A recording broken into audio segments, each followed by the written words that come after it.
Friends, welcome back to my YouTube channel. I am highly impressed with the response I am getting from my fellow bankers and fellow learners for my channel, and I am highly thankful to all of you for the same. Today also I have come to share with you some useful information related to mutual funds.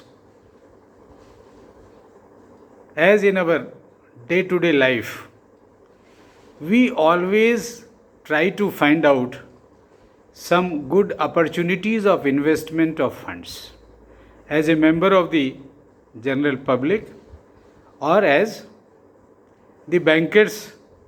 Also, we try to find out the better opportunities for investments. Directly investing in the capital market is highly risky. Normally, people like us, the general members of the public, do not have much of the knowledge and exposure of the capital market securities. So it is always better to go through the mutual funds to invest in the capital market, and that provides a sort of protection for the investors like us. So let me address the following issues. The issue number one, that what is a mutual fund, so that everybody can understand it in the clear terms. The mutual funds are the intermediary organizations which are pooling the resources from the public and investing those funds through their asset management companies, where they have got expert funds managers in the securities of the capital market. And in the process, they endeavor to provide you minimum risk and optimum return through their various schemes, which the mutual funds normally float. The second critical aspect of mutual fund is that how a mutual fund is set up. What are the parties or who are the persons involved in this formation process? Let me answer this question.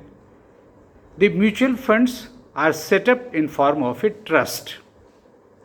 So there are sponsors,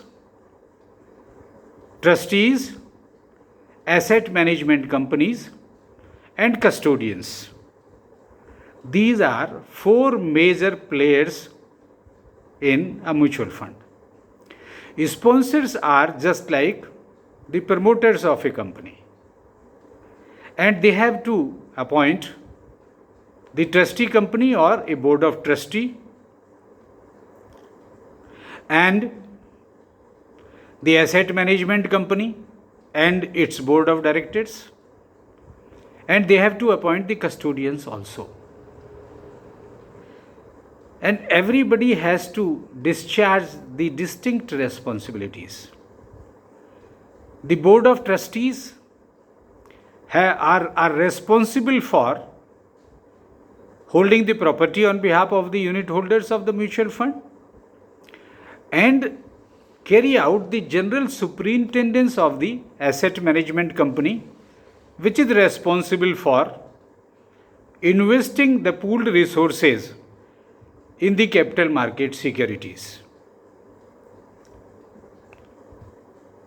To keep the asset management company and the board of trustees independent from the sponsors or from the promoters, it has to be ensured that 2/3 of the board of trustees or board of directors of the trustee company must be independent directors.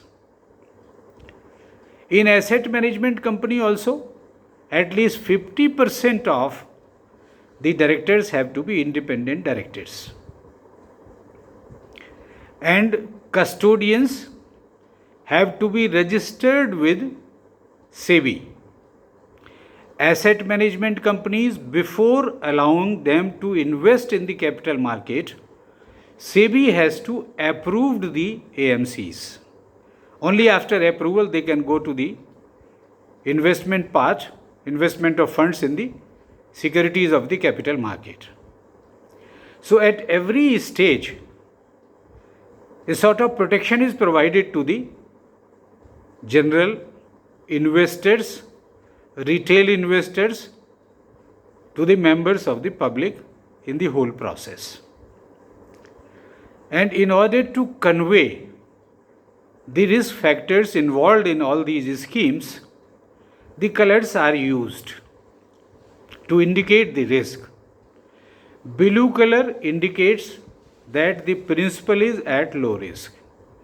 Yellow indicates the principal is at medium risk. Brown color indicates that the principal is at high risk.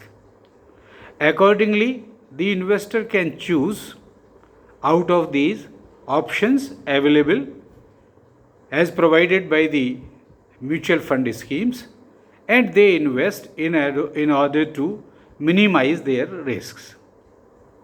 I hope you will find this information quite useful, and I would appeal to all of you, particularly to my fellow bankers, the fellow learners, and general investors in the market, to like, share and subscribe to my channel. Thank you. Thank you so much.